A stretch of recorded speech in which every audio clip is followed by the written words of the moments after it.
tumulese aloge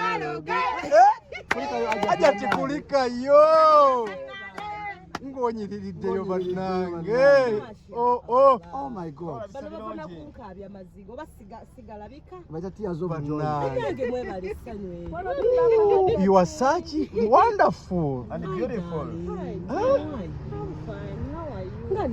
Do you feel the weather? You feel the weather? Don't even mention. You feel the weather? How is Uganda so far? I love it. Oh my God. Even we can't wait for June because exactly. Nenga. This is so overwhelmed. Oh my God. Sina chitegera. I'm not getting it well. But I'm so happy about it. Like this Karateno love Jemuli Mukundaga. I don't miss it.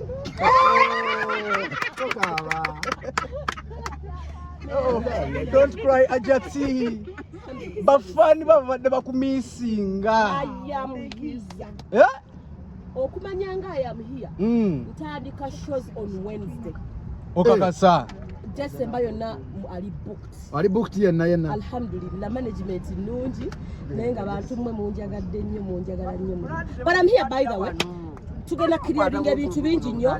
Bamuti. Munyola. Nenga tukulese. Tumulese. Assalamu alaikum. Salamu chali. Nsobolofa. Mungu yebale kuku. Naye Mungu yebale kuku. Alhamdulillah. Bami musoke mulekera brand mujaji kwata bulungi nga twese. Omukazi. Omugole Sonyi wafaga nasobesa ne bombo mulala. Aja tingoli bulala leero. Mubikoze. Aja Kampala yonna eri ku bizimbe yebuza oyinza kudda na dola ne tutabikola. Kulika esi another. Masha. How was Canada? How was Canada? How is Canada? That's a long story. Nenga alhamdulillah. Ese tandise okunyogoga. Accent yakyuka. Abaana bakulazo. Walunjero kumenya byasa. Naluji. Walunjero kumenya. Kozeka kufikia. Obadde nga agenda mu jimu. Genda kukyero jakitege. Ombiri gwesala gwokka. Nenga bannange munda z'okwagala. Munda zeravu. Always. I've been missing this. Omanyi wobeera eri birala Biralamu. Obeera weefaako wekka. Beera bwomu. Ekibuga kikola.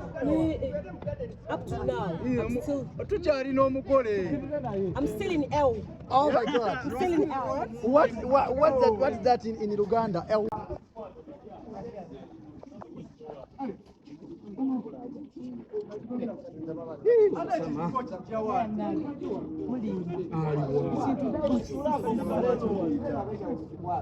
Watch your back. Tulikiriya. Ranga bali abadde bavuga. Nyankole kiki. Kacha mododo.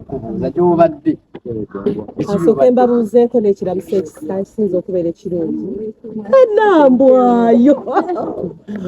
Assalamu alaikum wa rahmatullahi wa barakatuh. Wa alaikum salaam wa rahmatullahi wa barakatuh. Kasooke mbebaze okundaga omukwano gwe mundaze okutindiga ne mwerekereza. Luli nali simanyi like omugaso gwa time. Naye muwaddeyo obudde bwammwe. Bambi thank you so much. Buli omu mu kiti kye. Nsiimye nnyo Ssaala ekitiibwa abaddizeewo ate mumpoze ebbanja. Bonna ye munneetaagira nja kubaawo. Naye temukuba nnyo Kuba tuwomba. I'm all ears. Kuliko ennyonyi bannange nvuddeyo ntambudde bulungi. Natandise otambula ku Monday. Tuuse Lwakusatu kumanya Canada wala. Alhamdulillah. Nebaza Allah. Tubadde tulandinga nga like ayuba kubanga wedda seetegeera nga sibitegeera nga ninga ali fine. Netube tulandinga n'engamba mashallah. Ndi mu kulandinga ntebe bannange. Byonna tubikola naye nge wakawe wasinga. Oba nafunamu kagundi kakutambula mbadde mulwadde nnyo ennaku 3 before my travel. Naye alhamdulillah n'endoboozi ndowooza muliwulira.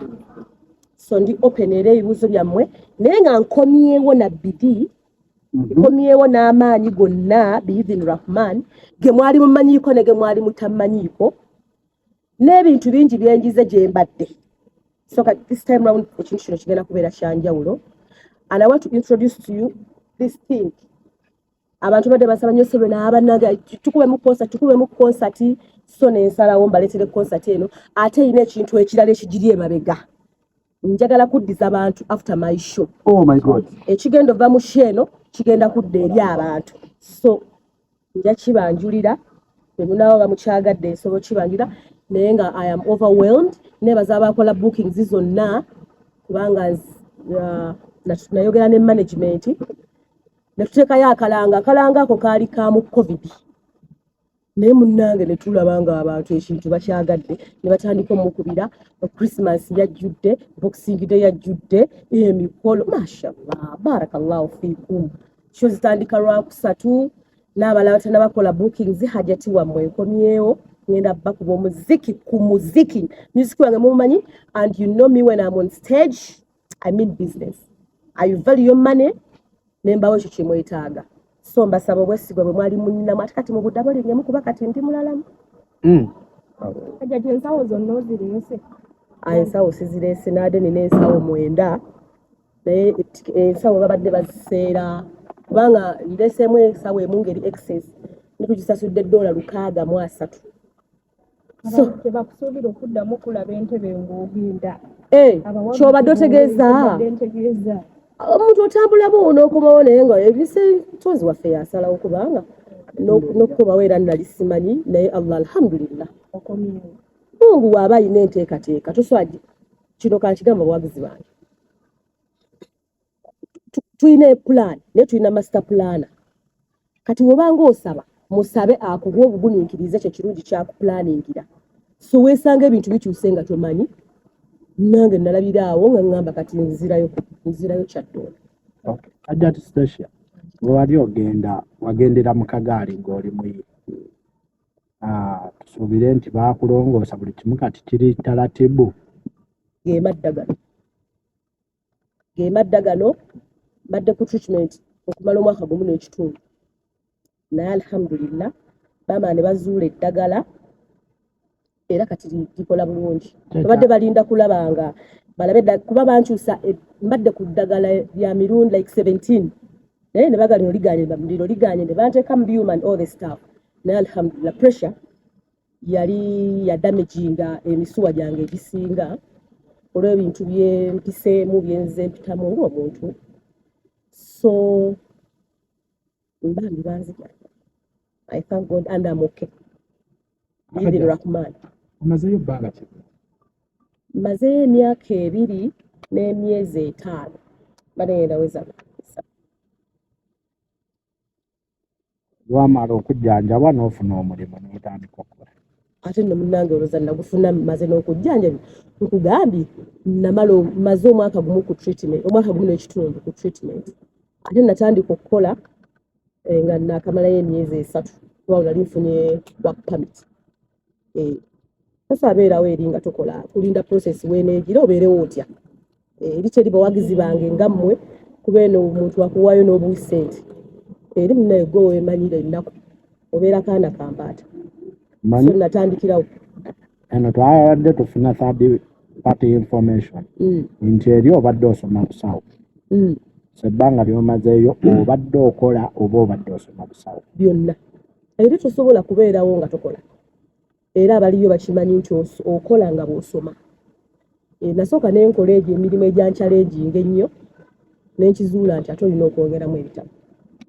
N'ensooka n'enkolayo kakosi ka myezi 6 HCA healthcare aid kati nengenda nga nyongera kubanga gy'okoma okwongerako gy'okoma n'okufuna akasente akategeereka.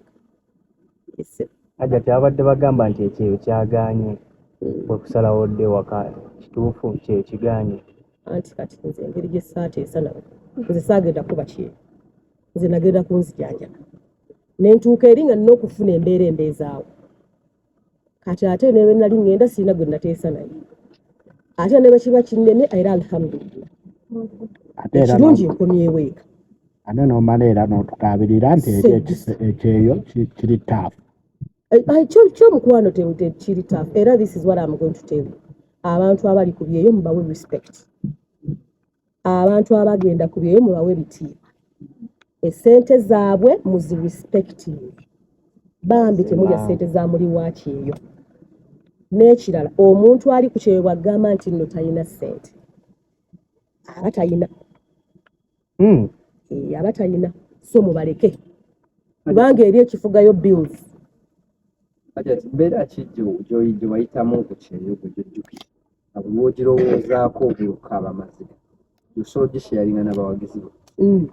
Kati olaba lino essanyu lyenfunye ery'amasapu eri tebiriiyo eri teryakumanya kati nabeerawo ng'oba gwani nga teryakumanya okusaba omulimu ng'olina okuba ne experience ogweki gye nali sirina so natandikira mu mirimu egichallenging ennyo era nasharingako bafanzi bange ku tiktok yange ate abalala ne kibanyiiza ne bambuukira nze kyesaamanya nti nabo gye baali baakola naye nga nakola emirimu okulongoosa toyileeti okukwata like kati nga mbeeramu naye nga ne Allah ng'onzisizza nnyo amadaala okusinziira eri gye mbadde okitegeera so emirimu egyo gyali nenkola wa housekeeping okubeera ng'olongoosa hotels okulongoosa Airbnb kati neno gyeziri ez'ennyumba so challenge nenkolako ku laundry ng'oyimirira hours 7 oli ku kyuma kya laundry ku byuma bya laundry gye masooka ogazeeno kati okulaba nti serebu alimu eyo embeera ate nga nalina ogibeerawo because abaana bange balina okusurvivinga nange kennyini omuntu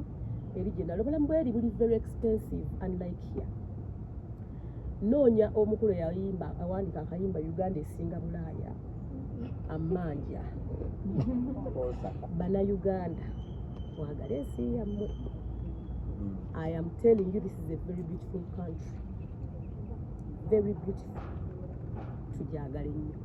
Ajati wali ogenda ate nagenda wazanyangako obumubi Station the house girl. Yes. Tugamba ogenda kutandikira wakoma. Olugero lw'engendo sooka ozanya baluyita once upon a time. In Canada. Once upon a time. In Canada. Mululindirire. Talenti zonna nkomyewo era yenze oli just nti oli yambadde yateekingamu break olw'embeera nti nalwala naye nga yenze era siina nyo kikyusa. Abakozi abaali mu guli omuzannyo ogenda bazza abamu nga bakukuluma nti wagenda tubakozeeko wagenda bakubanja kati labayo kakati bakukuluma bakukuluma kati bwe nalimba w'omulimu era bajja gye bakukuluma another thing bakola nange ebbanga ki okay kati lwaki baavaayo nga siriwo okitegeera buli muntu alina kintu kye mu mutwe baali bamanyi abantu baali ndooza bamanyi sigenda kudda okitegeera baali bamanyi sigenda kukomawo kati nakati bakukulume wallahi nze kankubulireko ne gwe nawo omutwalo yasayininga ate si buli gwe babanja nti olina genda mu kukundi okitegeera si buli gwe fenna batubanja ensi yonna bagibanja ne bwendi wano bammanja okitegeera so okubanja is not a big deal nti olina genda n'ogamba gundi mubanja n'abo bennyini ate era ababanja ate era balina bababanja so si mawulire nti station mubanja nti kiragazaawo Uganda kati kale bagira kati abazannyi bonna buli gwe nayina mwagala ku boodi weeba neruli nabayita nti bannaye mukomeewo naye kati mukomeewo management mugimanyi omukulu Sir Lawrence contact him tugenda zanya once upon a time twagala abakadde n'abapya siina gwembula kubanze siina lutalo ku muntu siri muntu wantalo by the way wotabadde okuseera ebisinga abantu batobaddeewo ebintu byo byewaleka oteeseteese baba babizanyiddemu ebyo badde okusanze biri in place ekyokubiri bandi wagenda ovudde mu bandi ng'oli solo artist olowoozaayo okukola bandi eyiyo station the bandi oba kuba kati band music yaliko ebintu byange nabireka mu mikono mirungi mama wange ye first manager wange mwezi ensonga so alhamdulillah ne manager wange mu music ebintu biri safe ekirala nagenda ogenda ngolere na group ya Station the House kalunga tutandise n'okukola shows era nga namu n'abayimbi waliwo omwana wattu gwe nina mavi uyo ku kamera nga namu n'abayimbi n'endibassa so ekintu tugenda kukikola ki kukizza bulungi engulu inshallah.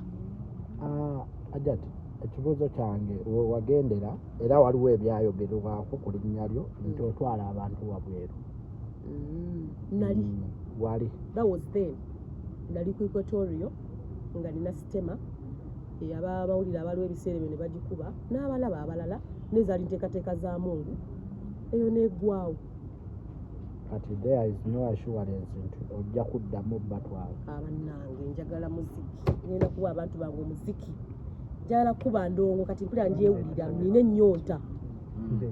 ennyonta.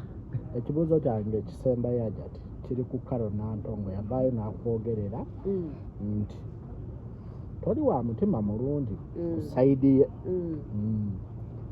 Anti kankubulireko tekiwoomera matama abiri gwe bwondaba omulala ayinza okubasibwa ndaba abantu abandi okumpi bamanyi kyendi oba oli awo saali wa mutima mulungi gyali I don't know kyesiinaako bukakafu naye nga am very sure nze bannaayo omwana oyo ayimba oyo omwana ayimba bulungi nnyo I am telling you. Nina abayimbi babiri abayimba neŋŋamba nti bantu mwe muyimba Carol Nantongo ne Chosen Becky abaana bayina amaloboozi agali sweet. Omwana oyo ne bwe yali yakajja nze nali omwo omusaali kubateeka amaanyi ku ddoboozi lyo baku talenti kugamba nga I love ekintu kyafulumya okitegeera naye nga bwe mumanyi ebintu bya gurupu waliwo ekiseera we kyatuukawo bambi nga gurupu zirimu nga bwemulaba ebiseera waliwo Royal Island ne Firebase okitegeera ne mu Eagles byalimu mu Golden Band nga mulimu abali eno n'abali eno so kati bwe nali ngenda emakka nga omwana kuba bambi namwagala nnyo ebyagala nze oba ndi muyimbi oba ndi muzannyo omuntu aba amanyi ozizannya mugamba like I appreciate ne nga gundi oyo muzannyi nze sirina luyimba lwa Carol simanyi kubanga nyimbira nempuliranga n'olutuko lukoze eki lumeze I'm telling you. So bwe nali ngenda emakka nalina abantu bangi be nalina okusonyiwa ku mutima kubanga obusiraamu butugamba tokola hijja ng'olina obusungu so nagenda nensanga omwana oyo backstage nenga naye omwana ono tambuuza wayinza oba waliwo embeera eriwo gye sikola ki abaaliwo bakijjukira nateekawo nnyo embeera ne mugamba sweetheart bwaba waliwo obuzibu wayinza oba olwana entalo z'otokola ki z'otomanyi naye ngenda makka bwe mba nnakunyiiza nsaba okole ki nsaba onsonyiwe nange bye wanyiiza nkola ki so n'ateekawo embeera yali ayagala saagala biddamu yali ayagala nakuye naye ne ŋŋamba nze alhamdulillah netukuzza omutima gwange so bwe nabiraba bannange omanyize waliwo ebintu ebizeeberawo omuntu n'akyogera ne ŋŋamba nga njagala omuntu eyaliwo anzijukize ekyo ekintu sikiwulirangako sikirabangako I cannot even do that. Nze muntu asinga okwolkaminga new talents nze muntu asinga olumirirwa nze muntu akwata amakeesi g'engoye n'engatta abaana nga bakajja baalinga 6 nenga bawa batandikiremu okukolera mukitegeera kati siraba bwe nnyinza kukola mutima mubi ku mwana ali so talented like that anti kyegambye nti sikiwulirangako nakiraba ne ŋŋamba maybe ayina kyayisawo maybe mulwanyisa entalo omanyi munne tubeerawo omuntu n'akukyayisa omuntu nga naye tomanyi n'obeera nga wamukyawa njogera kino ekintulirira nga nti Allah eyantonda I love Carol Nantongo with all my heart. I appreciate her music. Era nkowoola abantu mugende muwagira omwana oyo alina concert ye ku Africana. Tukusobola okubeerayo inshallah banaaba neetaze that is kubanga we nalaba ayogera ayinza oba bambi ayinawo embeera naye saagala gaine nti ntomere butomezi nenga ne wana exactly ne wena sigenze kuyimba I will support her nkugambye ayimba ne Meront oyo omwana ayimba embeera eno ekuleka waggwenga gwe abantu ab'enjawulo bwe bavaayo ne bakuyingira mu mbeera bwetyo kye kimu ne muzeeyi Kagatto. Omuntu yenna ow'amaanyi, omuntu ow'amaanyi mukwano, ebyo ebintu olina okubisuubira.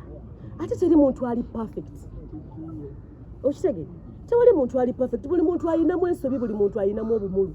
Naye kino ekintu ky'abantu okulowooza nti singa naffe tuvaayo nga buli atunyiza tulina genda mu kamera, naffe tusirikidde ebintu bingi ne tukuuma obuntu bulamu. Okitegeera? Sigenda gamba nti ndi perfect. Nate sigenda gamba nti buli kye boogera kye kituufu. Okitegeedde? Ate saagala bba wa mileage nti oba kulwana sigaba sannyalaze mukyala.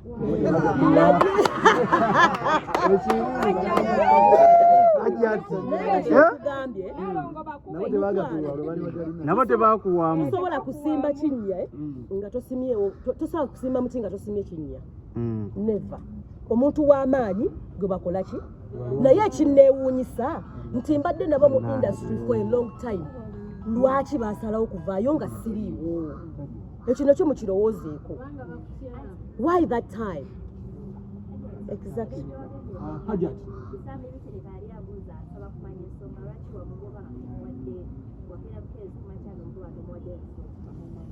Nno bisambi bitereka sisita wange. Tweddira gumu. Oyo sisita wange. Ate n'ekirala. Nze olw'okubanga ekintu kyali station the house girl, tekitegeeza nti nze nali nkitwala nedda. Okitegeera? Ate bw'aba ayogera amazima, amanye ensonga lwaki yagenda. Tetwamugoba. Ye yagaana osayininga contract. Because yali agaanye osayininga contract. Nange nina ndi managed by Al Magic. Olaba nze nasayininga. Baali baagala tusayininge, tubeere nga tugenda zanya wantu walala. By then yalina program egenda ngeri ku Bukedde TV. Okitegeera? So kaakati n'abeeranga alemeseddwa okusayininga sayidi zombi. Management negamba tasayininze takola ki? Ne tukikkiriziganyako. Naye kino kye nkugambye, ky'ogamba nagenda okugenda, nali nzanya n'ebisambi bitereka. Lwaki yavaayo nga siriiwo? Sigaanyi byonna sisobola bigaana naye kyenga ate nga sinze nalina admin nze gurupu siira na budde boogera amana gye bali abanjogedde. Naye kyeŋŋamba nagenda okugenda nga kazanyo ka station ndawusi kati kamaze emyaka ngeegi yali azannya. Lwaki yavaayo nga siriiwo? Bannange njagala buli ayina ekimuluma aveeyo kati nga wendi nange ndete proof nze ntambulira ku mazima kozi nze nagenda e Makka and even before that. Kati uli awulira nga alina kyayagala okugira aveeyo I clarify the atuule wano ntuule wano. Ani gwe batabanja? Sita okimanyi ne Uganda bagibanja. Kyogamba nze olw'okugwe baba bamanja kiddene ennyo kipya. Ye nina ebbanja ly'omuntu lye neegaana. Ebbanja omuntu alina okuwa time n'omusasula. You get the point. Saa kwegaana bbanja mukwano. Hajat. Nga bw'okomyewo ku luno tukimanyi nti oli Hajat yagenda e Mecca ate ennaku z'abantu balina ennyonta ya old good music. Abamabbala bo bakusuubira onoogenda n'obayimbirako oba ng'eddiini bw'egamba. Anti kati olaba n'eddiini eyo, eddiini yaffe tekkiriza era kuyimba. Ne Allah eyantonda ate nga ndi muyimbi. Ebe n'abaana namaze byebuulirira era nali nabikoowa eby'okuyimba. Ne Allah yakutonda ng'oli muyimbi. So the fact that gwogenda ku portraying ekintu ekirungi eri abantu. Siira we sigenda kuyimba bannange. Buli muwagizi wange wonna wooli ngenda kujja nkuyimbire olw'okubanga ndi muyimbi. Ensonga za Kaisaali ziri za Kaisaali. Mungu ajja tulamula ku lunaku lw'okulamula. Hajat, road to Serena. Abayimbi bozookola nabo omuli ne yali mukwano gwo Charles Sechewa. Mwana watu yali takyali. Nanti yasembayo okugamba nti omukubire ku simu mwogere mwayogerezeganya. Sechewa njogera naye buli lunaku. Sechewa kyali wange. Munenze siri loko nti omuntu bwe mwawukana musteka w'empalana. Muntu musindu sigalanga mwogera kati bwe mba mwawukanye mwe muba musoose. Sechewa alina okubeerawo mukwano. Mr. Sechewa yalina ka interview ke yakola ku Bukedde. Charles Sechewa. N'agamba nti wakusaba kolabo n'akusaba miliyoni 3. sente zikyakubuuze kyekiganya okudda eri kati kasitanzize tugenda tusubireyo endala because luli lukola bulungi nnyo ate abantu tugenda kuba yakalanga negayirira kuba mmanyi omutima gwe muki alemeddwa n'okuwa subsidy osobola muddira omwami yomusanzeewo maze ebbanga nga toliwo omwami yomusanzeewo kuba erya nekampala ennaku kati ondaba mugundi ondaba mu hijabu mukwano alhamdulillah omwami waali ngaalagawo beetale tetulaga mibiri maama yankuza balaga akaweta ako teyankuzaakuza bwanjisebo ensonga nze mbadde ogenze n'otugamba nti nno buli agamba nti omubanja oli wiringa akubanja oli wiringa okubanga oyogera naye muzeeyi Kagatto yatuuka okutunda ebibye ng'omusuubiza omutwala bw'anajja gy'oli onaamuddiramu kuba TV ye yagitunda muzeeyi kakadde mulaba muzeeyi Kagatto oli mukozi wange oli mukozi wange abantu bafunamu obuzibu ne bawoba ne bakaba ayinza oba yali afunyemu obuzibu nange naye temumukuba nnyo ate kubeera nga mumulemesa eby'omu maaso kuba ndeese projekiti empya ayina ozanya kyogamba oli mupakasa aneetaaga kubanga nze mukama we ng'abadde tugenda kukola tugenda si mupakasi by the way he's a very good actor era noza mulaba ku interview zabeerako we need each other era wana bayinawo obuzibu kati nzize tugenda bimaliriza emabega akuba akamala omubanga bamuddiza TV gye yatunda mashallah baana yani yagimu Kasuku yamuddiza TV mashallah kuba tubuuza kati engeri gy'okomyewo tukusuubira okubanga olina kyoletedde agenda gibanja inshallah oli mukozi bannange ate Kagatto tebamusuubiza tugenda mugulira emmotoka biidhini rahman inshallah Allah wakkiriza niya njirina bamugulira TV ngenda muzza bbiri Kasuku ne Amelia Nambala bonna bamugulira mashallah ate era ne ssente ze sinda zimusasula by the way nze ngenda zimusasula eniya yange kwe mu busiraamu tusasula bwekiri nja zimuwa studio giyingira ddi kuba kati abantu beetaaga kayimba kapya manager yangambye mpumulemu wiiki emu n'eddoboozi limala ottereera so next week inshallah ngenda mu studio olinayo akatale keke eryabawaguzi kyonna kye mwagala okumbuuza bannange nga 7 June atulize ensonga ezo Serena Hotel Hajjat Farida Sesha Mayanja in a concert gye tugenda ofunira erinnya gye mugenda otegera lwaki nsazeewo ngikole nkomyewo njagala kwogerako nammwe nina ebintu byenjize gye mbadde njagala bireeta wano njala tukikole wano nga nze nkitandise watufunide connection kwegamba nze nkitandise out of this show so mbasaba mikwano gyange ngenda kuza omwezi 7 June tugenda ku Serena Hotel 15 milioni 3 n'ebirala nga bwe tunaaba tutegeesa okubategeeza naye nga mbasaba mumpiyenze station aleze mmanyi bwe nenya ku stage muriro